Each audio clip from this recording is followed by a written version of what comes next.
Ok, alors on va voir une sikha maintenant sur Parashat Vaïgash, Chelek Aleph. C'est marqué sur le pasouk Vaïgash et la Yehuda. C'est le début de la paracha. Chamim disent dans le Midrash Rabbah que chez Begisha Zou, les Yosef, Aya Yehuda Mukhan Lakol. Que lorsque Yehuda s'est approché devant son frère Yosef, il ne savait pas encore c'était Yosef, il s'engage, il est prêt à lutter, à se battre contre lui pour qu'il libère en particulier son jeune frère Binyamin. Au début de la paracha, il était prêt même à la guerre, dit le Midrash. Madoua siken atzmo Yehuda bemida kazo. Alors, qu'est-ce qui a poussé Yehuda à se mettre tellement en danger? Tu vas, c'est comme, je sais pas, tu vas voir un des présidents de la République d'une grande puissance, et tu vas, et tu es prêt à tout face à lui, tu es prêt à la guerre. Pourquoi tu te mets tellement en danger? Alors, ok, c'est pour sauver ton frère, mais à ce point, est-ce que tu vas prendre, je sais pas, trouve quelque chose de diplomatique, tu es prêt à la guerre pour ça? Alors, le passage qui continue, c'est ce que dit Yehuda, il dit qui avdecha arev et ana. Ton serviteur, c'est-à-dire moi-même, c'est-à-dire Yehuda, c'est Yehuda qui parle, je me suis porté garant pour l'enfant, pour le jeune homme, pour Binyamin. Et fichar ayamukhan gam la milchama. La raison, nous disent les Rachamim, pourquoi il était prêt à se mettre en guerre, il était prêt au combat, c'est parce qu'il voulait se porter, parce qu'il s'était porté garant. Et quand tu te portes garant, ben tu es garant jusqu'au bout. En tout cas, c'était le cas de Yehuda. Nechon amnam, chez Yehuda, alors, pardon, il y a une question d'abord qui se pose, Ketzad ze aya mukhan Yehuda leilachem beyosef, vesha chez Yehuda ve'echav me'avim mispar katan. Yosef ou Shalit chez les Maroto netuna kol Mitzrayim. Il faut comprendre. Attention, ils sont qu'une petite poignée d'hommes, c'est Yehuda et ses frères, face à Yosef, mais Yosef, c'est toute l'armée d'Égypte qui est derrière. Nechon amnam, chez Yehuda aya gibor. C'est vrai qu'il était puissant, Yehuda, aval Yosef, ou banav ayu, avec gvorim yoter. On dit que en face de Yehuda, Yosef aussi était très puissant, ses fils aussi étaient très forts. Comme c'est marqué dans le Midrash, il y a plusieurs Midrashim qui racontent la force de Ménaché, etc. Qui fiche chez Mesupar, le Midrash, chez Yehuda, Raka beraglav, ou Ketotsat mikar, Izdaza kol eretz Mitzrayim. C'est fameux Midrash qui dit que quand il a tapé du pied comme ça a fait trembler tout le palais, toute la terre des Égyptes. Vous voyez, il y a des détails même qui sont assez sympathiques, comment ses yeux sont devenus rouges, etc. Les poils de son torse sont sortis comme des pics, etc. Ok, mais qu'est-ce qui s'est passé à ce moment-là? Gila, Gam Yosef, Kvourakazo. Yosef a eu la même chose. Ils se sont retrouvés nez à nez, un combat de titans. Amar Yehuda, Ze Gibor Mimeni. Yehuda, il a compris qu'il est plus fort que moi.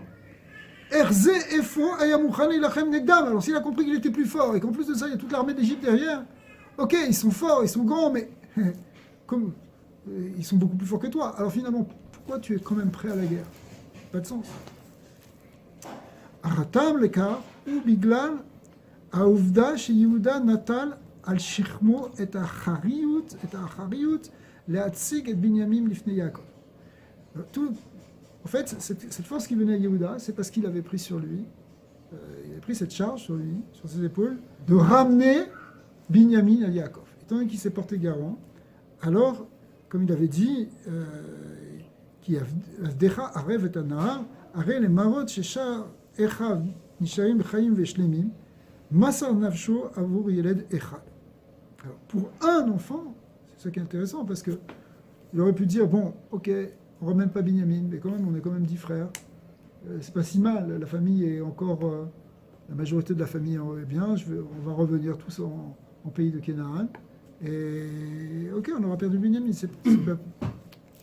Il s'était porté garant pour un frère, et pour un seul, il est prêt à tout. Et là, on apprend quelque chose de très fondamental dans l'éducation de nos enfants. Et après, on viendra au problème qu'on a soulevé au début. Bezou aura Moussar Askel, Echol Avaim. En fait, c'est un enseignement très intéressant et très important pour tous les parents. Shakadosh Baruch Hu itil aleyhem et achariyut lekol echad miyeladim.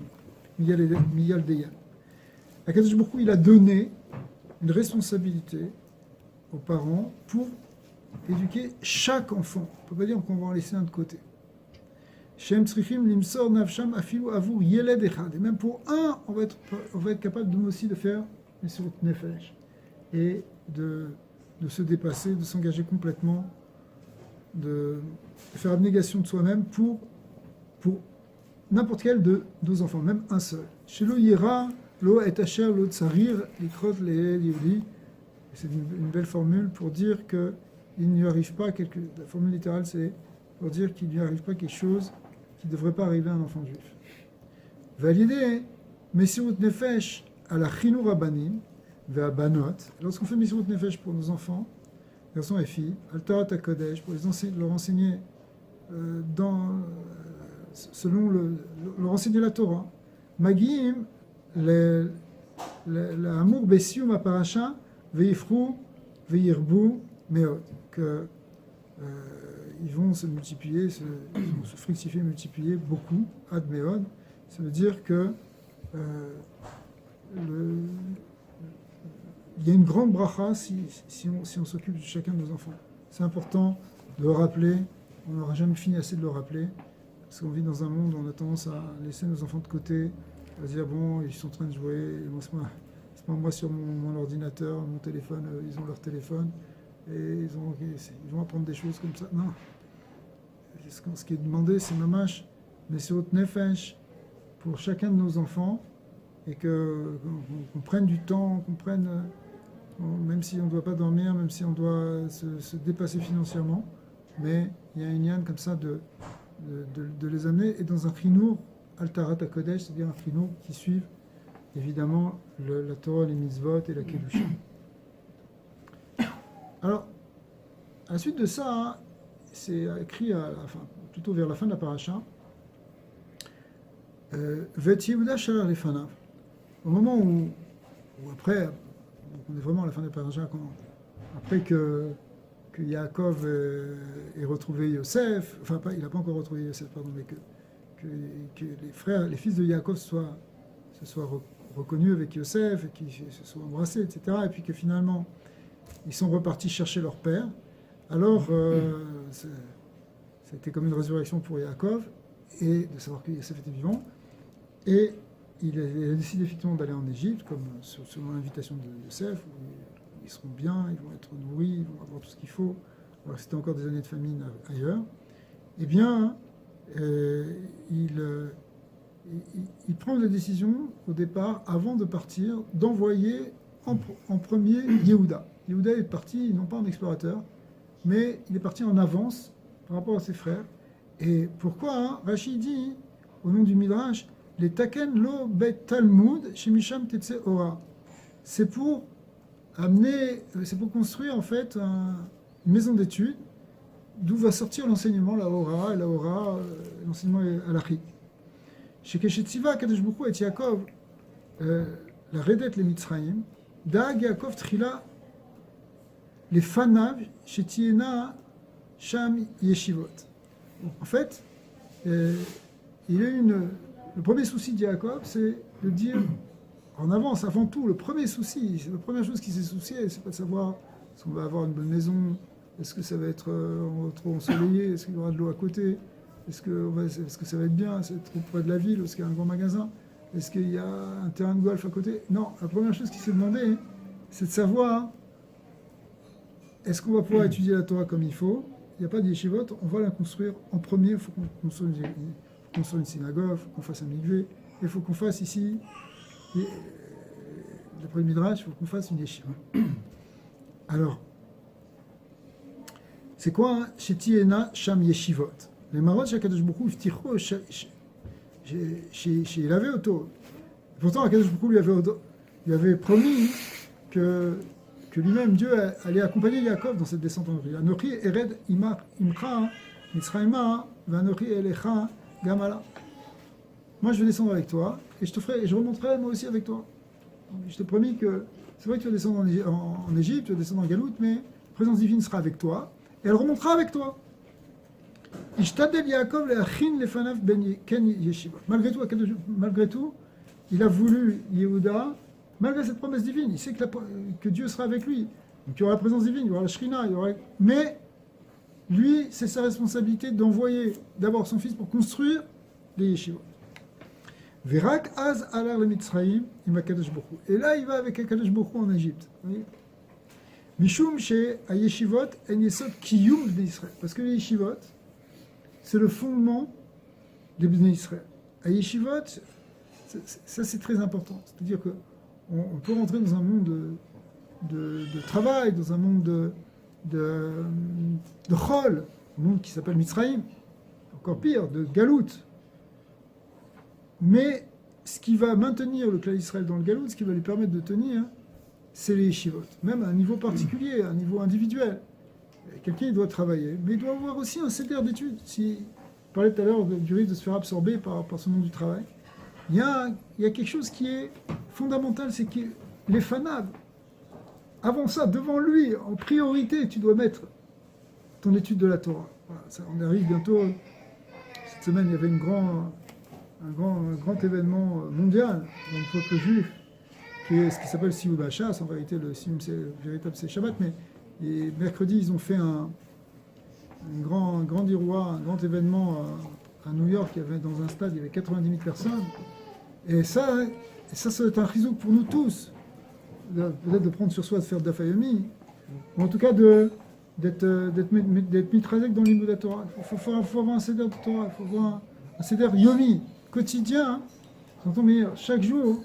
Juste montrer le Sion. Oui, mais j'ai vu. Ah, tu l'as vu? Ouais. Mon fils était là-bas. Chaque jour d'étudier la Torah, de faire. Alors si c'est pas un daf de Gemara, ça peut être autre chose. Le Rabbi il a dit de faire Chita, c'est-à-dire tous les jours une portion de la paracha. La faire tous les jours, cette portion de la paracha. Tous les jours une portion de Teilim, tous les jours une portion de Tanya. Ça, c'est la base. Après, il a rajouté aussi de faire une portion de Rambam. Donc ça, c'est très important déjà de prendre ça. Et après, hein, si on veut, on peut même rajouter d'Afayomi, pourquoi pas, avec plaisir. C'est très bon. Voilà, on va commencer Brachot, allez, on se lance. C'est pas si difficile, il y a des cours sur Internet, il y a des tonnes de cours de d'Afayomi. On peut en trouver en français, en anglais, dans toutes les langues. Je crois que sur Torah Book, sur chaque DAF, ils ont 3 cours différents. Tu peux choisir le rabbin qui t'intéresse le plus. Et il y en a qui font vite, d'autres qui font long. Mais à part Torah Book, il y a d'autres sites même en français où il y a des shurim avec des rabbanim qui font des shows de Dafayomi. On peut le faire aussi avec des Gemarot qui aident, avec des Gemarot traduites dans toutes les langues aussi. On peut trouver, si quelqu'un... un DAF, ça peut se faire entre une demi-heure et 1 heure, on peut faire un DAF de Gemara. Ça peut être un exemple, mais ça, c'est très important de comprendre qu'avant de descendre dans le galout, tu fais une yeshiva.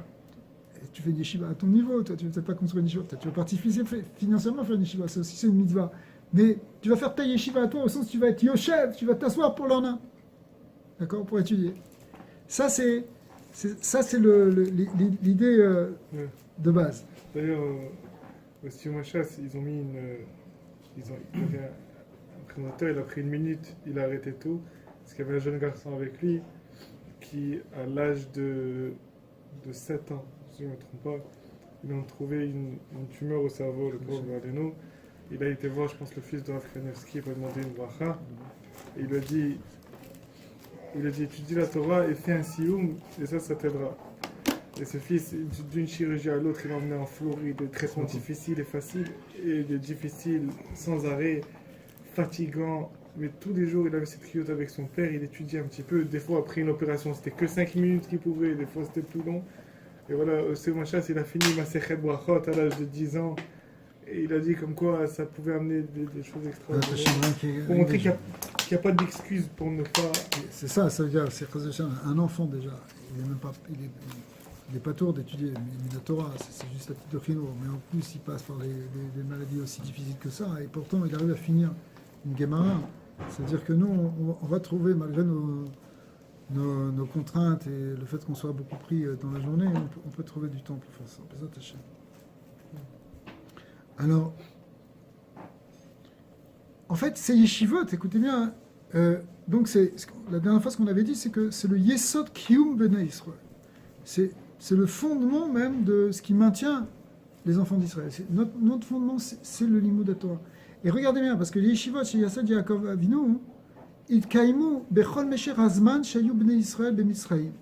Elles sont pas, c'est pas seulement au début, il a fait une yeshiva, alors quand, voilà, on va apprendre la Torah aux enfants, après maintenant j'en ai dans le monde du travail, et j'ai plus le temps d'étudier. Non, on voit que ces yeshivot, elles ont été là pendant tout le temps de l'Égypte. Ça veut dire que c'est quelque chose, cette notion de yeshiva, d'être assis pour étudier, ça doit t'accompagner dans tout le temps de ta vie. Il n'y a pas le temps des études et après le temps du travail. C'est sûr qu'il y a des moments dans la vie où on doit plus travailler que d'autres. Il y a des moments, c'est la vie active. Quand on est jeune, on est à l'école, après on est au travail, après on est un peu plus à la retraite, etc. Mais malgré tout, hein, le concept de yeshiva, c'est le concept d'étude, il doit traverser toute la période de l'Égypte, toute la période de la vie. D'accord ? Et ça, c'est fondamental. C'est sûr que tu as moins de temps pour étudier, mais n'importe quel balabaït, il doit, c'est pas qu'il peut, c'est qu'il doit. C'est comme tu as un rive de mettre les tefilines, tu as un rive de faire la tefila, tu as un rive de l'imodat Torah, qui est encore aussi grand, même peut-être plus grand. Alors, ces choses se sont maintenues pendant tout le temps où ils étaient en Mitzrayim. Kemamar Chazal, mi me'em shalavotenu lo parsha yeshiva me'em lo parsha yeshiva me'em. De l'époque des Avot, il n'y a jamais eu un manque de yeshiva. Ayub et Mitzrayim, yeshiva imahem, ils étaient en Égypte, la yeshiva était avec eux, Shenema, l'Er ve'asafta et zikne Israël. Comme on voit quand Moshe Rabbeinu est sorti, qu'est-ce qu'il a fait? Dieu lui a dit, rassemble les sages d'Israël, les zikne Israël. D'où ils étaient sages? Ils ne sont pas nés sages, ils étaient esclaves une semaine avant, maintenant ils sont devenus sages. D'accord? Alors ils étaient sages parce qu'il y avait des yeshivot, même à l'époque, les plus sombres d'Égypte. Il y avait quand même des gens qui étaient assis et qui étudiaient la Torah et qui se consacraient à la Torah. Alors, c'est pas forcément qu'ils étudiaient non plus toute la journée. Là-bas, on dit c'est ce qui est ni des autres explications aussi qui ont dit que c'était ceux qui prenaient sur eux justement les souffrances des autres et ils se faisaient frapper pour les autres, etc. Mais malgré tout, il y a le terme Zikne Israël veut dire des sages, c'est-à-dire des gens qui ont étudié la Torah. Bechol azmanim ou bechol mekomot ba'em ayu bnei Israël afilu begalut Mitzrayim sheita galut kasha meod ayu yeshivot. Dans tous les temps de l'histoire du peuple juif, même en Égypte où c'était un temps très difficile, où l'exil d'Égypte est considéré comme le plus difficile, eh bien, il y a toujours eu des shehad, yashvu velamdu Torah, et là-bas ils étaient assis, ils étudiaient la Torah, sheken ka'amur à yeshivot en yesod kiyumo chez Am Israël, comme on l'a déjà expliqué, que c'est le fondement de l'existence du peuple juif. Alors on arrive au Hod Dalet, page 84. Galut Mitzrayim aïta galut akasha beyoter bekot mikol agaliot. Comme on vient de l'expliquer, hein, la galoute d'Égypte était la plus difficile de toutes les galouillottes, de tous les exils qu'on a connus, c'était lui le plus difficile. Af min la galoute anocharit, mikama sibot, même la galoute présente, c'est-à-dire la galoute des Dômes, dont on n'arrête pas de dire qu'on est en train de rentrer dans la Géoula, mais on est en train d'en sortir, donc on a encore un pied dans cette galoute. Eh bien, en tout cas, et qui nous apparaît la pire, on voit qu'il y a eu des moments très très durs dans la galoute Édom, la galoute qu'on vient de rencontrer, enfin, dans ces 2 derniers millénaires, et des moments absolument sombres. Mais les Chachamim nous expliquent que malgré tout, Mitzrayim c'est encore pire. Et ça, il y a plusieurs raisons. C'est que Galut Mitzrayim a été l'ifne Matan Torah. C'est quand on parle de yeshivot, mais tout ça c'était quand même avant Matan Torah. Et avant Matan Torah, c'était pas exactement le même matzah.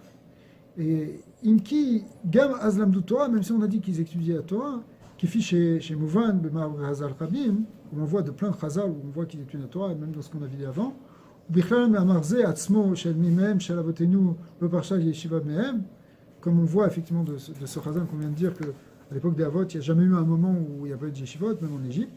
Avant, mais Achar, chez la Torah, chez l'Amdou, Aya Bekocham Atzmi, mais cette Torah n'était pas une Torah qui était encore révélée, c'était une Torah qu'ils allaient trouver par eux-mêmes, c'est-à-dire c'était par toute cette recherche, cette méditation, parce qu'ils avaient reçu de Shem et Ever, ce qui s'était transmis, etc. C'était pas encore la Torah qu'on avait reçue directement au Sinaï, donc c'était plus difficile.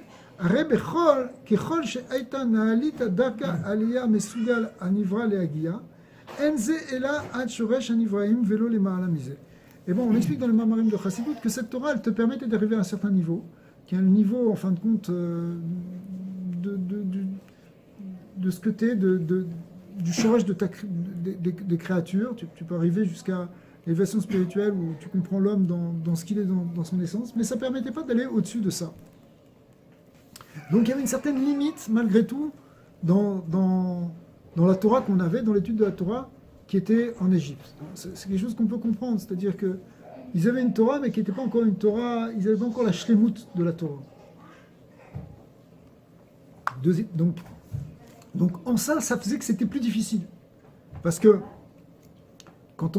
c'est vrai qu'on a eu des moments difficiles dans d'autres exils, mais on avait cette sagesse, on avait les enseignements de Moshe Rabbeinu avec nous, on avait les enseignements de tout Tanar, on avait tout ça, on l'avait, tout ce qui s'était passé au premier Beth Amikdash, et toutes ces grandes névoites, et tous ces grands enseignements, et après même dans les derniers Galouyot, on avait toute la Gemara, on avait toute la Mishnah. C'est quelque chose qui permet de tenir, c'est une force beaucoup plus grande que ce qu'ils avaient en Égypte, où ils avaient une spiritualité, mais qui ne touchait pas encore jusqu'au but, au but qui est le contact réel avec Hachem, tel qu'on l'a eu après, grâce à la révélation, proprement parlée, de la Torah de Dieu, qui s'est révélée à nous directement. Deuxièmement, c'était la première galoute. Et en tant que c'était la première galoute, c'était plus difficile à supporter. Pourquoi ? Parce que, comme on voit, quand il arrive quelque chose, une difficulté, un malheur à quelqu'un, Chas v'Shalom, la première fois que ça lui arrive, c'est beaucoup plus difficile que les fois où ça se reproduit, puisqu'il a déjà, en quelque sorte, une certaine expérience de la chose, donc ça le surprend moins, donc c'est moins un choc, etc. Donc il est déjà plus, il est déjà un peu plus paré à recevoir la difficulté. Donc la même chose, les autres galoutes qu'on a connues après, que ce soit les galoutes de Bavel, ou de Paras, ou de Madaï, enfin Paras Madaï, ou de Yavan, ou de Edom, malgré tout, on savait déjà la notion de galoute, on savait déjà ce que c'était qu'être exilé. Donc, bien qu'on n'a pas appris d'une manière très facile, c'était extrêmement difficile pour le peuple juif, mais malgré tout, il était déjà plus endurci que ce qu'il était au départ en Égypte. Troisièmement, les Mitzrayim, Ayou, Kol Israël, Yachad Begaluyot, about Tzedaka, Asa, Akadosh Baruch Hu, Israël, chez personne, Lifnei Omar. Il y avait quelque chose qui était plus difficile en Égypte, c'est que tout le peuple juif était au même endroit. Donc il était menacé beaucoup plus dans sa totalité. Alors qu'après ça, il y a la Gemara dans Psachim, elle dit que Akadosh Baruch Hu nous a fait une tzedaka en nous dispersant au milieu des peuples et au milieu des mondes, peut-être même au niveau des continents, comme on l'a dit plus tard. On l'a bien vu au moment de la Shoah. C'est que si on est frappé à un moment, s'il y a une communauté qui est frappée gravement à un moment, il reste encore le clan Israël, il survit grâce à une communauté qui se retrouve ailleurs. D'accord. On a vu, effectivement, pendant la Seconde Guerre mondiale, où on voit qu'il y avait des communautés entières qui ont disparu, mais d'autres qui ont été moins affectées, parce qu'elles étaient justement dans d'autres endroits. Ça, c'est une tzedaka que Akadosh Baruch Hu a fait au Klal Israël du Gemara, parce que justement, ça nous protège. On retrouve ça aussi dans l'idée que Yaakov il avait partagé son camp en deux, à la rencontre des Saves, pour qu'il y en ait un qui soit à l'Ifleta, qui soit éventuellement rescapé, si un des deux camps est frappé. Quatrième chose qui fait que Mitzrayim était plus difficile, puisque donc ici en Mitzrayim tout le monde était au même endroit. C'est quoi la quatrième chose ? Mitzrayim Aïta Eres Kasha Meod. C'est une terre très dure. Shafilou Eved Lo Haya Mesugal Livroar Misha. C'est que c'était un système totalitaire très très très puissant, qui utilisait d'ailleurs de la magie et de la sorcellerie, mais qui fait qu'on dit qu'un Eved ne s'échappait jamais d'Égypte. On a déjà connu ça plus ou moins récemment dans le système communiste de l'URSS, où c'était très difficile de sortir d'Égypte, de Russie. Qui pouvait s'échapper du RSS ? C'était très rare, c'était difficile. Comment tu pouvais sortir ? Va avoir un permis, il fallait sortir clandestinement, et c'était très compliqué, et en général ça ne marchait pas. Alors en Égypte, c'était encore plus difficile. C'est-à-dire le système totalitaire était tellement grand contrôle que n'importe qu'un esclave, s'il était esclave là-bas, il n'avait absolument aucun espoir de pouvoir en sortir. Donc ça, c'est plus difficile. Ça rajoute une difficulté dans l'Égypte. Donc on a vu 4 choses qui font que l'Égypte était plus difficile. Premièrement, parce que c'était avant Matan Torah. Deuxièmement, parce que c'était la première de tous les Galouyot. Troisièmement, parce que tout le monde était au même endroit. Et quatrièmement, parce que c'était un système très difficile dont on ne sortait pas du tout. Malgré tout, les Kol Zot, les Marot Kol Akashaim, Lo Parsha Yeshiva Mehem, la Yeshiva n'a jamais quitté.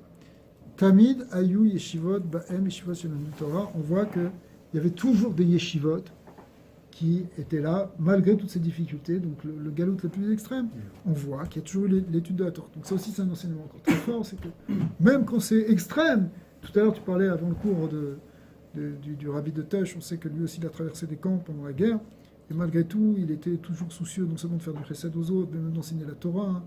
Et la première chose qu'il faisait, là-bas sur place, il faisait le rabbi de Tush ou d'autres, on voit aussi chez les Chabad, ils avaient le souci dans les camps ou tout de suite à la libération, alors qu'ils étaient encore dans des camps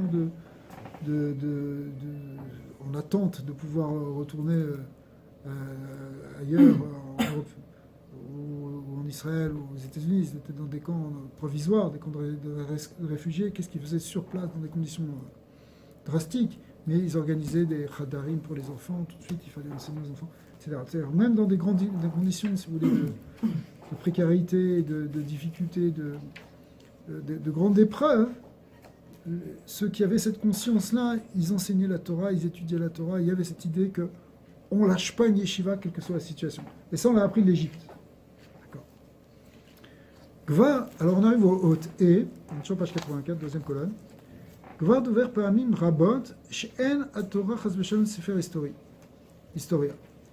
Rabbi, c'est un grand klal, il le répète toujours, c'est déjà marqué dans le Zohar avec Rabbi Shimon Bar Yochai, qui dit que la Torah, c'est pas un livre d'histoire. Il ne faut jamais comprendre la Torah comme un livre d'histoire, même s'il peut y avoir des éléments historiques dedans qui sont contenus, mais c'est pas pour nous raconter une histoire. Et là, chez Kol, Inyan, Vesipur, Veafilu, Kol, Och, Batoiro, Mais Avim, Ora'a, Lechol Zman, Uchol Makom. En fait, c'est un enseignement éternel qui est contenu dans chaque lettre de la Torah, chaque passage, chaque chose. Tu peux lire n'importe quel Mishnah, tu peux lire n'importe quelle partie du Chumash, ça peut t'enseigner quelque chose.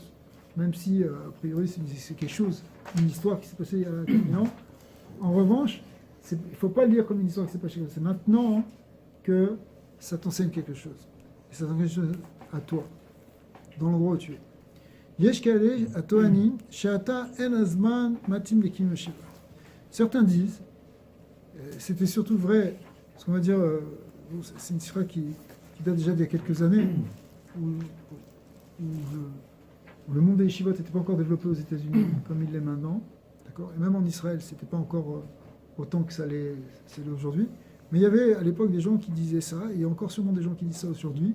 Ils disaient, on ne sait plus le temps des yeshivot. C'est bien beau de faire des yeshivot, c'est bien beau tout ça, mais il y a une réalité. On est au XXe siècle, on est au XXIe siècle. Et il faut s'adapter au monde moderne. Vous allez encore étudier des traités talmudiques. Là, on parle d'Afayomi. C'est quoi cette frénésie d'étudier l'Afayomi? Il faut aller à l'université, il faut pas. Les yeshivas, c'est pas du tout priorité. Il n'y a pas besoin de yeshivas. C'est un discours qu'on a entendu et qu'on entend encore. Or, c'est un discours qui est faux. Le rabbi s'est battu contre ça. Parce que c'est pas qu'on ne doit pas aller à l'université, c'est pas qu'on ne doit pas avoir un métier, c'est pas ça du tout le problème. Le problème, c'est qu'il faut ce maintien du Klal Israël, et pour que le maintien du Klal Israël soit effectif, il faut qu'il y ait des yeshivot, il faut qu'on étudie dans ces yeshivot, il faut que tout le monde étudie. Il y a des gens qui vont être des bachouri yeshivot, des gens qui vont être au collège, ça c'est possible, mais il y a une idée qu'on va aussi tous étudier quelque part dans un Beth Midrash, qu'on apprenne quelque chose. Qu'est-ce que tu étudies plus, le rôle que le Kodesh ou Alors, c'est un métier, tu ne peux pas faire et un cursus complet de yeshiva. Tu ne peux pas faire un cursus complet de yeshiva peut-être, mais tu dois avoir une yeshiva. Et tu dois étudier aussi dans une yeshiva. Tu dois avoir un seder. Voilà ce que font tes enfants par exemple. Ils étudient à l'université, mais ils ont un seder de Torah. Et c'est comme ça qu'ils sont plus faible que le... C'est pas après, la question de quantité, elle doit varier au fur et à mesure des moments de la vie et des possibilités qu'on en a. Mais le principe de yeshiva, il doit être là. Et on ne peut pas dire que puisqu'on va à l'université, c'est pas le coup de construire une yeshiva. C'est pas le coup qu'il y ait un Beth Midrash. Par exemple, ici, il n'y a pas besoin qu'il y ait une Beth Midrash. Non, pourquoi? Il faut qu'il y ait un Beth Midrash. Mais on n'a pas besoin. Ça y est, il y a assez de yeshivot en Israël. Les gens, s'ils veulent étudier, ils ont qu'à aller là-bas. C'est pas vrai. Il faut qu'il y ait une yeshiva ici. Il faut que les gens viennent étudier ici. Ils vont aller travailler. Ils vont aller à l'université. Mais il faut aussi qu'ils viennent étudier. Il faut qu'il y ait du niveau de Torah. Après, il dépend. Tout est une sheila après. Tout doit faire preuve d'une. C'est une question. C'est une vraie question qu'on. Alors. La question, elle est. Je m'excuse. Ouais, vas-y. La question, elle est, est-ce que c'est mieux de d'aller travailler et étudier, faire un CEDER comme ça, peut-être moitié-moitié, ou je sais pas, ou que de étudier et vraiment vivre C'est les dans, bons pour dans, qui dans une certaine, pas la misère, mais bref, chaque personne, ça peut être relatif aussi la misère, donc je sais pas. Ouais. C'est vraiment... Alors, Je sais pas s'il y a une réponse à ça. normalement, hein, alors, il y a plusieurs drachim qui ont été donnés. Le derer chez les Sfaradim, en général, normalement. D'abord, il Le faut dire. définir c'est quoi la parnassa. Le derer Tu chez... vois, Oh, ok, on va parler de ça aussi. c'est être riche, savoir juste de quoi vivre et manger et dormir. Le derer le derer chez les Chassidim, c'est que normalement, on doit travailler et étudier. D'accord. On doit étudier et travailler. Travailler et étudier. Mais en tout cas, on doit faire les deux. Bon, quelqu'un qui se marie, c'est normal qu'il fasse peut-être 1 ou 2 ans de collège, c'est possible. Mais après, normalement, il doit avoir un travail. Donc, il faut trouver après, la formule. Chacun personnellement, pour ça dépend. Non, mais je sais par exemple, je voyais il y a quelques temps, j'ai parlé avec quelqu'un qui était au Mexique, qui disait que pratiquement tous les balais matim là-bas, ils travaillent toute la journée, mais ils rentrent, ils passent 1 heure, après ils vont passer 3 heures au collège, tout le monde, comme ça ils étudient. Les balais matim comme ça, tout le monde. Non, au Mexique, à Mexico. On m'appelle aussi en France, il y avait beaucoup de gens qui faisaient un CEDER de limoud toute la matinée, et après l'après-midi ils allaient travailler. Ils étudiaient à mi-temps. D'autres, ils ne peuvent pas étudier à mi-temps, alors ils vont étudier 1 heure le matin ou 1 heure le soir, mais il faut trouver un moment pour l'en.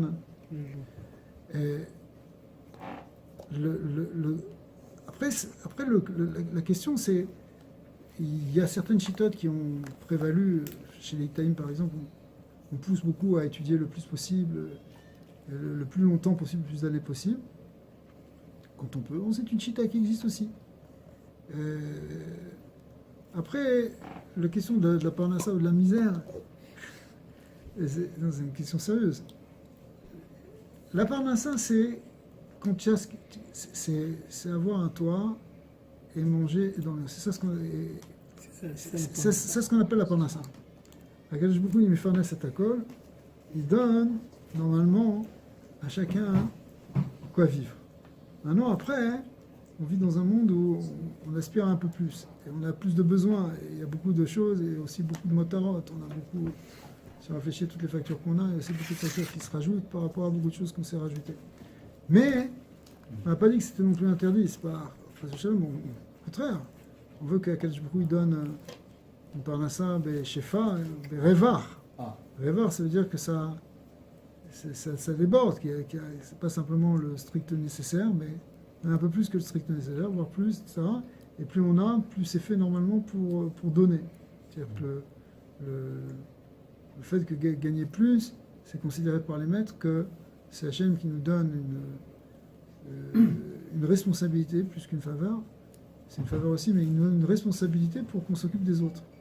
Parce qu'en fin de compte, profiter des choses c'était le Tanya d'aujourd'hui, profiter des choses de ce monde simplement pour en profiter, c'est déjà rentrer dans les forces du mal. dit le Balatania.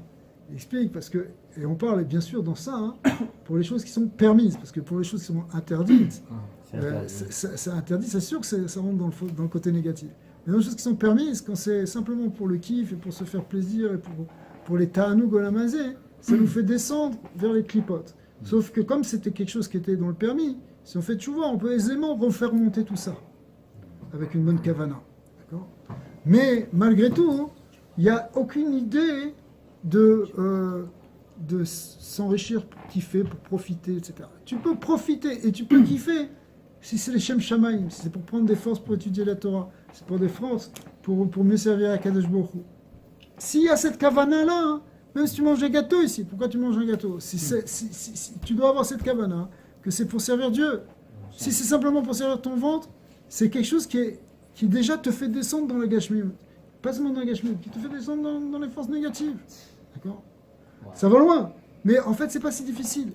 Il suffit simplement qu'on arrive à s'habituer. Tu parles du rabbi de Teuch, que lui voyait Hachem dans tout, il était tout le temps avec Hachem. Ça, c'est un tzaddik, il est tout le temps, tout ce qu'il fait, il fait rien que pour Hachem. Mais en fait, pour nous aussi, on peut dire ça, c'est une kavana. On prend des choses pour mieux étudier la Torah, pour mieux servir à Kadosh Baruch Hu, ou pour être bessimcha pour servir Hachem. Parce qu'effectivement, tu vas manger quelque chose qui te fait plaisir. Après, tu n'en as peut-être pas besoin. Mais si ça te met bessimcha, et que cette simcha, c'est pour être au service d'Hachem, alors c'est une mitzvah ce que tu as fait de manger de ce gâteau. Oui, mais Rabbi, la ligne, elle est fine. La ligne, elle est Hachem, fine. il a créé le goût et le plaisir Un petit peu d'eau pour servir Hachem. pour que justement on se nourrisse pour prendre des forces pour faire la Torah. Exactement. Que une relation intime avec une femme ait un certain plaisir pour qu'on le fasse, parce que sinon on n'aurait même pas envie de le faire. Donc, à un moment donné, si ces choses-là n'étaient pas agréables, on les ferait même pas. Et donc on mourrait, on ne pourrait pas étudier la Torah, etc. Alors c'est pour ça que donc tout la ligne, elle est fine. Mais on sait que toute la ligne. C'est toi qui m'as étudié la Torah, il y a un plaisir. Mais oui, Voilà. alors ça, mais ça c'est un peu différent. Ça On va aussi, expliquer. Non, c'est un peu différent. On va expliquer. Non, pour les fois, ça veut, tu as de la gava, les gens qui Ouais, connaissent. mais le plaisir c'est un peu différent, le plaisir dans la Torah. C'est sûr qu'il y a des niveaux de limoud lishma qui sont plus élevés que d'autres. Par exemple, vraiment l'étude lishma, c'est Shem Tikkun Ashrina, c'est vraiment pour amener la lumière d'Hachem dans ce monde, etc. Mais c'est pas pour toi, hein, ça c'est vraiment les Shem Shamayim. Mais même si tu étudies parce que tu cherches la dvekout, parce que tu cherches un ta'anouk dans le limoud de Torah, ça ne s'appelle pas que c'est chez l'olishma, ça s'appelle que c'est déjà, hein, ça fait partie, il y a un inyan d'avoir du plaisir dans l'étude de la Torah, ça fait même partie de l'étude de la Torah. Mais maintenant, les plaisirs matériels, dans la Gashmiut, c'est un peu différent. Pourquoi ? Parce que dans la Gashmiut, comme tu dis, la frontière, elle est fine, c'est-à-dire que c'est ça ce qu'on appelle klipat noga, c'est-à-dire c'est quelque chose qui peut basculer du côté négatif ou du côté positif. Donc, et tout dépend de notre intention, tout dépend de la kavana qu'on va mettre. Rabbi Nachman lui-même, il a dit une phrase, il a dit, la ligne elle est fine, il a dit c'est Gesher Tsar Meod, c'est un pont très étroit. Un pont très étroit, ça veut dire que tu es sur une ligne fine, tu es sur une lame du rasoir. Effectivement, et c'est pas pour être parano ou angoissé qu'on a dit ça. Ils nous ont dit ça, les tzadikim, pour nous dire justement que, d'une certaine manière, la limite entre le bien et le mal, elle est très fine, et la klipat noga, elle est à la limite entre l'obscurité et la lumière. Et donc, soit tu fais basculer du côté de la lumière et tu ramènes le monde vers la lumière, soit tu bascules vers l'obscurité et tu ramènes le monde vers l'obscurité. Et c'est ça, l'homme il est entre les deux, il est entre le rouhani et le gashmi, entre le spirituel et le matériel, entre l'âme divine et l'âme animale. Entre nous, il y a toujours ce combat, il y a toujours cette opposition entre les deux choses. Et tout dépend de notre kavana, de notre intention, de qu'est-ce qu'on fait, de pourquoi on le fait. Et Sarah, il essaie de nous attraper par 10 000 pièges et nous faire tomber, soit par la tristesse, soit par l'orgueil, soit par tout ce que tu veux. Mais il va essayer de nous faire tomber par rapport à ça. Mais notre avoda, elle est là. Il faut savoir que c'est là, c'est que on peut faire les choses. On doit faire des efforts pour que ce soit les Shem Shamayim, pour que ce soit vers la Gdusha. C'est pour ça aussi qu'on avait vu une fois toute l'idée de la mitzvah d'écrire Shema le matin et le soir du Limud Torah, que quelque part toute ta journée c'est une parenthèse dans ça. C'est-à-dire que même des fois quand tu vas travailler, si c'est pour faire souvenir à ta famille, faire Shabbat Bessimcha et que tout se fasse Bessimcha pour Hachem, Absolument. si tu as étudié le matin et le soir un petit peu, c'est que toute ta journée le reste c'était une parenthèse. Exactement. Tout ce travail. Exactement. Ce que dit le Rambam, c'est-à-dire tu es tout le temps en train d'étudier à toi. Et c'est ça, toute la semaine tu travailles. Tu pourrais te dire, oui, mais toute la semaine tu travailles. C'est pour Shabbat. Pour avoir un Shabbat, c'est pour faire Tzedaka. C'est pour éduquer nos enfants dans la Torah. Alors en fin de compte, quand tu fais ça, hein, tout ton travail, tu l'élèves. Parce que tu as cette kavana-là. C'est vrai que tu galères au travail, que tu es là, tu as des problèmes physiques, des problèmes des techniques, tu mets les mains dans la boue, etc. Mais, en fin de compte, tu as une kavana depuis le matin ou depuis le début de la semaine que tout ça, hein, c'est pour faire des mitzvot. C'est pour arriver à Shabbat, c'est pour faire des fêtes, c'est pour acheter des objets de mitzvah, c'est pour payer des tzedakot, c'est pour payer des écoles, des yeshivot, etc. Et c'est comme ça que finalement tu arrives à élever.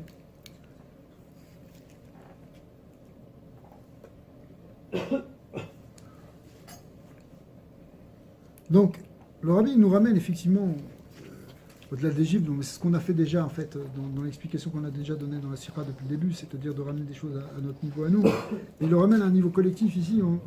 Les gens qui pensent que qu'on n'a pas besoin, de fonder des yeshivot maintenant, c'est plus le Zman, on n'est plus dans ça. Alors c'est pas vrai. Parce que si Yaakov il a envoyé Yehuda pour faire une yeshiva, de faire des yeshivot, c'est que nous aussi on doit faire des yeshivot, c'est la même chose. Le point il est toujours là, il est éternel.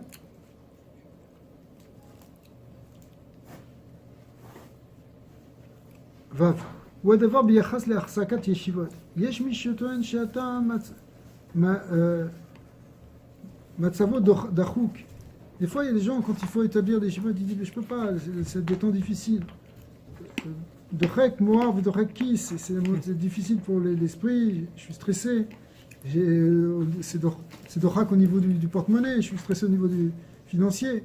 Vera Keshe, Yachol,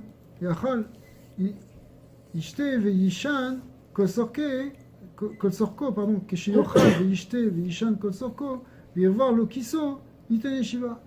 Et il dit, c'est seulement quand je vais bien manger, je vais bien dormir, je vais bien boire, je vais avoir un bon compte en banque, à ce moment-là, je pourrais aider les yeshivot.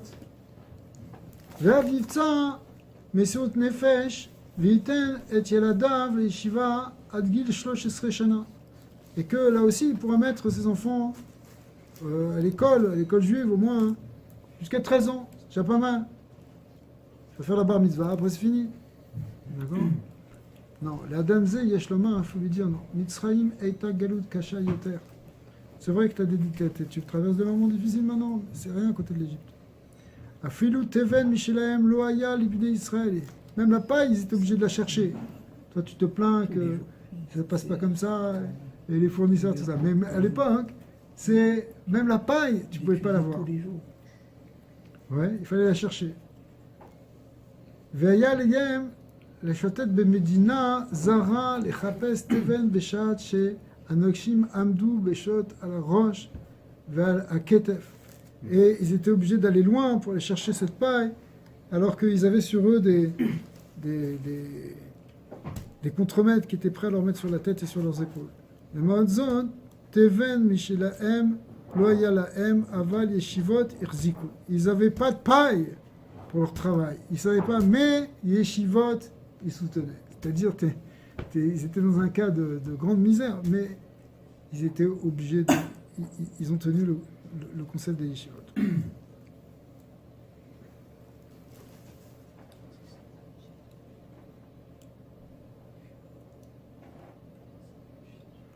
C'est ça qu'il disait aussi le rabbi, non, Ouais. je dois dire dans la skin, tu dis d'Adnotzar, aussi l'idée d'aller s'acheter un livre et de l'étudier de fond en comble, bien comme il faut, pas juste l'acheter et le poser, le laisser dans la bibliothèque. Et ouais.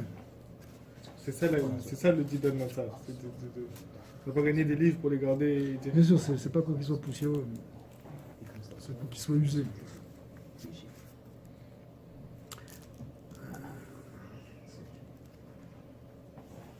Le jour de Etevet, si vous voyez des Bachoïm en train même de danser ou quoi, ils s'énervaient, il fallait qu'ils aillent étudier tout de suite. C'est un jour d'étude en fait. Begmara, hein, on arrive au Hotzaïm. La Gemara dans Vodazar, elle se pose une question. Elle demande qu'est-ce qui est pire? Est-ce que c'est pire de travailler dans une rue où il y a des prostituées? Ou est-ce que c'est plus difficile de travailler dans une rue où il y a de la Vodazara? Et a priori, hein, elle va répondre que c'est Vodazara, effectivement. Mais a priori, on aurait pu croire que c'est le contraire. Parce que à Vodazara, qu'est-ce que tu vas voir? Tu vas voir des pierres, tu vas voir des bouts de bois qui sortent d'idoles. Ok. Toi, tu passes devant, qu'est-ce que tu t'en fous?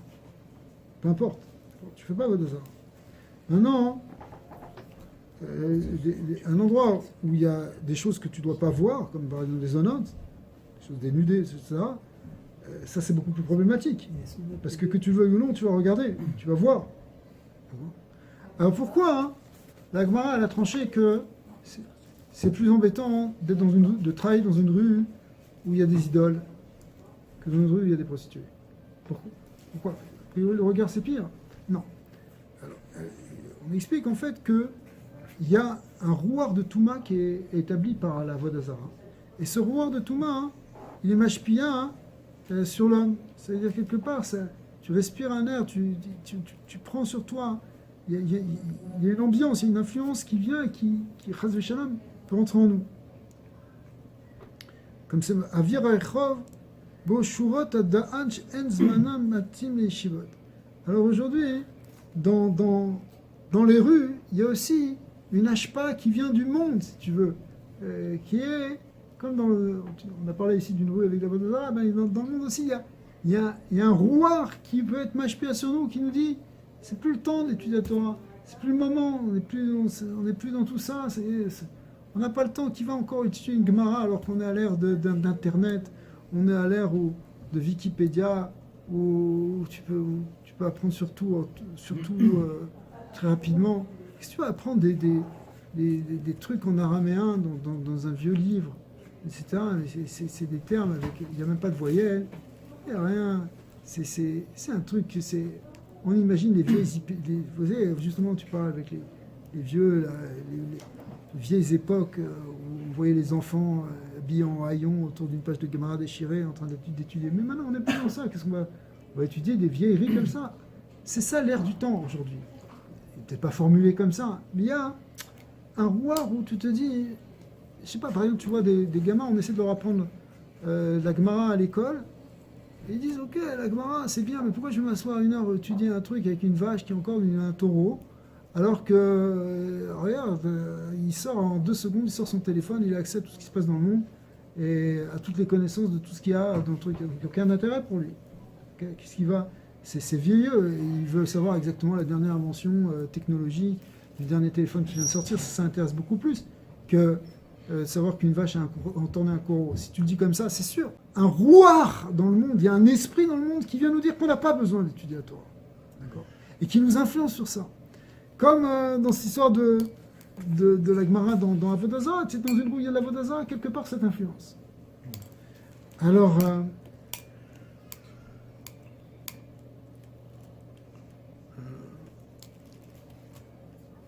il y a aussi des élèves dans les yeshivot ou des élèves ou des jeunes qui, c'est le problème qu'on a soulevé tout à l'heure, qui se disent écoute, il faut qu'on ait une parnassa. Alors qu'est-ce que tu veux qu'on étudie la Torah? Il faut d'abord, c'est pas le moment d'étudier la Torah. J'étudie la Torah quand je vois une parnassa. Mais pour l'instant, je peux pas étudier normalement tant que j'ai pas établi mon métier, j'ai pas une certaine tranquillité dans l'esprit. Je peux pas étudier la Torah. Alors je me dis comment je vais avoir ma parnassa, c'est impossible. Comment je vais faire grandir mes enfants, comment je vais pouvoir les éduquer si j'ai pas d'argent, etc. Comment je vais pas après, comment moi je vais me marier ou comment après je vais les marier, etc. Donc on a besoin. Je comprends pas. Ouais. C'est quoi la question qui se pose là? Vraiment, tu n'es pas capable de prendre une heure dans ta journée ou c'est la question du tout ou rien? C'est-à-dire, est-ce que je lâche tout et je fais ça? Parce qu'a priori, la personne qui va se dire qu'il est quelqu'un d'honnête, il ne va pas se dire qu'il n'a pas une demi-heure ou 45 minutes qu'il perd dans sa journée. Que ce soit dans sa douche, sur son téléphone ou dans l'autobus. Et tout le monde. 2 ou 3 heures, tu peux mettre. C'est pour ça que j'ai dit ça pour ne pas exagérer, mais tout le monde est capable de faire ça. C'est-à-dire, on dirait que la question qu'il est en train de poser, c'est quelqu'un qui se pose la question comment je vais faire pour faire nourrir ma famille, tout ça, c'est ou tout ou rien. Est-ce que je fais complètement ça ou complètement ça? Yesh Kaile, il y a une manière de penser qui est parnoussa. Parnoussa. C'est ça qu'il est en train d'expliquer. C'est-à-dire, il sort dans la rue, Vechoshev, à la Tachlit, Shel Parnassa. Tassé Kesef. La saute Kesef. Il y a des jeunes qui rentrent dans cette clipa-là. Qui sont dans cette clipa, hein, dans cette chose-là, où, ok, j'étais à l'école, tu m'as bassiné quelques heures d'études dans la journée. Avant l'Archav, c'est pas le moment. Il faut que je fasse de l'argent, et il faut que je me mette à 100% dedans. D'accord? Ça, c'est quelque chose que tu entends très fréquemment. C'est quelque chose qui est dans le rouard du monde, et qui touche la jeunesse. Et c'est faux, évidemment. On a compris que c'était faux. Comme tu dis, pas vrai. Tu peux réussir dans la parnassa tout en gardant un temps pour l'étude et au contraire même la ouvda et que ça t'apporte la bracha. Mais il y a des cas plus... Rabban Banon, il me racontait qu'au Maroc, il étudiait avec des commerçants juifs marocains et il allait derrière le comptoir. Ça, Quand il avait fait la journée, il Ouais. fermait. Alors, C'est et il a dit il étudiait avec un gars à route de Medjouna qui vendait des tissus. Au début, jusqu'à midi, il lui fallait pour la parnassa. À la fin, tellement qu'il étudiait, à 10h30, il baissait le rideau, ils étudiaient la Gemara. C'est Il ça, m'a dit, il y c'est- avait plusieurs comme ça. Là, c'est bien quand tu es commerçant. Et si un gars il est comptable ou employé, avocat dans une compagnie, Chez moi, j'avais un ami quand j'étais à Yeshiva. comptable, comment tu travailles J'avais- chez quelqu'un? J'avais un ami à Yeshiva, quand j'étais à Yeshiva. Il travaillait à la banque. Et il avait un salaire qui n'était pas trop mauvais. Il travaillait en tant que banquier. Mais il avait obtenu finalement de travailler à mi-temps. C'est-à-dire qu'il travaillait, je sais pas, 5-6 heures dans l'après-midi. Et le matin, il restait jusqu'à 1 heure à la Yeshiva. Et il avait grandi. Et non seulement il faisait ça, mais il donnait des shiurim. Il donnait un shiur de Gemara. Il y avait les gens qui faisaient Gemara. Et parmi les maguis des shiurim, lui, il te donnait un magui de shiur. Mais il travaillait tous les après-midi. Il donnait des shiur. Il devenait un très grand homme comme ça. Et il était à la banque, il était employé. C'est-à-dire, c'est sûr qu'il y a des métiers qui sont plus faciles que d'autres pour arriver à ça. Aujourd'hui, c'est dur si tu emploies être banque Mais à mi-temps de. C'est pas comment sûr. d'être, C'est pas sûr. C'est pas sûr. C'est pas si sûr. Il y a peut-être des. C'est peut-être que lui pouvait le faire, peut-être quelqu'un pourrait pas le faire. Mais ça veut dire qu'il n'y a pas de réponse absolue de dire c'est impossible. Mais ce qu'on est en train d'enlever ici, c'est cette idée de dire, c'est de comprendre comment on peut être influencé, comment la jeunesse elle peut être influencée par une forme d'application, une forme de pensée où on se dit c'est pas possible d'étudier, on peut pas. On peut pas parce que si t'es pas complètement dans ce que tu fais, si t'es pas à 100% dans ton travail, si tu performes pas au maximum, tu pourras pas percer, tu vas pas arriver. Ça veut dire même si tu fais cet effort, ben prends ça et mets-le encore dans le travail. Alors, le rouard, il est que C'est-à-dire, on si peut tu pas te étudier, réveilles on peut 2 pas heures l'emmener, on plus peut tôt, pas étudier. Il prends ces faut 2 heures savoir et comment travaille plus. partager l'énergie où on la met, c'est Mais ça? ce que c'est sûr. Ça- Mais ce que je veux te dire, c'est qu'il y a dans l'air du temps, c'était pas seulement, peut-être pas maintenant, c'est peut-être tous les temps il y a eu ça, mais il y a une concept, il y a quelque chose qui nous influence, particulièrement dans le monde occidental aujourd'hui, beaucoup plus qu'au Maroc, comme tu disais, avec les anciens. Il y a quelque chose qui nous influence fortement, où il faut être à 100% dans ce que tu fais pour pouvoir percer. C'est ça la qui Ça, c'est un faux concept, c'est pas vrai ça. Mais c'est dans l'esprit du temps, tu Ouais. vois. Et ça nous influence. Ouais. Et ça peut emporter des gens, des jeunes. C'est un faux concept qui est vrai, que tout le monde pratique. Ouais, mais c'est très mauvais. C'est une façon qu'on voit les choses, Ouais, mais qui est faux. Après, tu n'étudies pas, on n'étudie pas tous.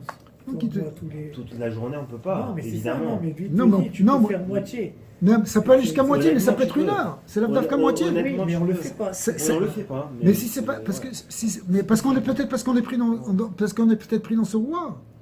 Mais peut-être pas mi-temps, mais 1 heure, une demi-heure. C'est ça, Tu vois ce que je veux Le dire. problème, c'est Ouais. pas le temps, c'est le rouard. Parce C'est que pas la quantité. quelqu'un- Ouais, comme Il a ce, raison, il a raison. comme ce monsieur-là, C'est le ce roi. monsieur on parlait de ça il y a Je une t'ai pas demi-heure. dit qu'il faut étudier la moitié du Ce temps. Je Gabriel. t'ai donné un exemple. Ce Gabriel Bouzbib. Il y a des gens qui comprennent que je peux dormir un peu plus tôt et me lever à 4h du matin, 5h tous les jours et ça va pas me tuer. Les gens, ils étudient de 5h à 7h, ils prient de 7 à 8 et après ils font toute une journée de travail. Mais c'est le rouard. Il y en a qui vont te dire si je peux me lever 2 heures plus tôt, ah bah, je peux travailler 2 heures de plus. Je peux investir 2 heures plus. C'est pas même juste au niveau des capacités. Non, c'est Si j'ai un peu de temps libre, tant qu'à faire Mais plus. aussi, il y a autre chose, quand tu faisais roi, je pensais que je parlais à autre chose. Notre moire, on va dire, plutôt que roi, c'est dur à un moment donné Le de sectionner. cloisonner, parce que tu es là, tu étudies, et tu penses à tes affaires, donc tu étudies mal. Ou tu penses à tes affaires, tu penses à une Gemara, tu es plus dans tes affaires. Alors, Mais ça, c'est même dans n'importe quelle activité. Il faut que tu sois c'est capable. dur. Une fois, on a demandé au rabbi comment il arrivait à faire tellement de choses, tout ce qu'il faisait dans la journée. Il dit, qu'est-ce qu'on est en fait. Nous, dans une semaine, on n'a pas fait 5 minutes d'une journée du rabbi. Tellement il faisait, il répondait à des dizaines de lettres, il s'occupait de ça, il faisait ça, il donnait des cours, etc. C'était sans arrêt, 10 000 activités, 10 000 dossiers, 10 000 choses. Comment tu peux aller prier? Il disait, le rabbi, la clé qu'il avait, c'est que quand il faisait une chose, il était dans la chose. Ça, c'est difficile, c'est une question de concentration. Ça aussi, ça fait partie du problème d'aujourd'hui, où tout le monde est plus ou moins ADD, on est complètement... on passe d'une idée à l'autre, on se déconcentre sans Mais ça, arrêt.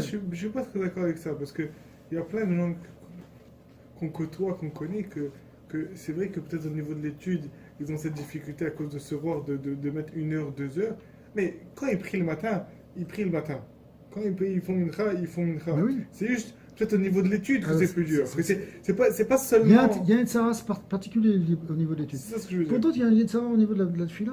Les gens qui arrivent à étudier, mais qui n'arrivent Tu pas à les prier. vois prier, mais tu sais pas les pensées qu'ils ont pendant la En prière. plus, tu vois, on Quand est pas- quelqu'un étudie, tu vas l'accrocher, il est étourdi, tu dis, ah, réponds là, tu vois. Je comprends. Et quand il prie, le mec il peut planer, et toi tu crois qu'il est concentré. Non, à mais je ça. veux dire, il y en a que leur accroche au bon Dieu, au spirituel, à la Torah, c'est pas la prière. Même si c'est des businessmen, ils vont prier tous les matins à 6 heures, mais quand ils prient, tu vois, ils sont dans leur zone, et après, dans le reste de la journée, tu lui dis, donne-moi 5 minutes, tu dis, regarde, je peux pas. C'est très très dur de prier, Ouais. prier C'est- bien, c'est- mais Cette semaine, j'ai pris tu sais où je prie, et il y avait des gars, mais là-bas, comme ça et tout ça, ils finissaient la prière, ils faisaient le Kaddish sans faire le Halep. Tu vas me dire qu'ils ne savent pas, mais ils devaient être ailleurs. C'est-à-dire que quand tu vois quelqu'un, et pourtant tu vas prier, et à un moment donné, l'erreur, elle est humaine. Même ceux qui prient, c'est des balles téphilotes là, qui ne font jamais d'erreur, c'est très, très, très rare. Mais il y en a des fois, ils sont pris une pensée, paf. Et toute la synagogue, non. Et le gars, alors que le gars, c'est des balaises, tu vois, c'est des gars comme la barbe là, il était juste étourdi. C'est pas qu'il sait pas qu'il faut pas faire le halal, C'est pas rêvé. tu vois. C'est vrai qu'on soit tout concentré. C'est vrai qu'on soit concentré une seconde déjà. C'est dur, on est tous. Oui, mais ça existe même au travail. Des fois, La force du rabbi. tu signes un mauvais chèque, tu fais un mauvais. Voilà, mais oui, parce mais, qu'il y a ailleurs. oui, mais en Il général, pense à sa secrétaire, Oui, l'autre il pense en à. général, tu es vois. là. Mais ce fait d'être ailleurs et d'arriver à tuer ce Yetzirara, c'est ça qui peut t'amener vers la citrouille. D'accord. Le rabbi, c'est ça qui disait. Quand il prie, il priait. Quand il étudiait, il étudiait. Alors, même ceux qui font rien faire les bélachot. Des fois, tu vas oublier. Toi, tu vois. En tout cas, on va se renforcer, Bezat Hashem, dans le limoud à Torah, hein. Dans l'étude de la Torah. Voilà, c'est Non, mais c'est un bon cours, ça. Surtout pour les jeunes. Là. Bezat Hashem. Baruch Adonai Leolam Ouais, c'est Adonai. déjà. Ah, pourquoi il n'y a pas. Tout le monde. Non, oui, mais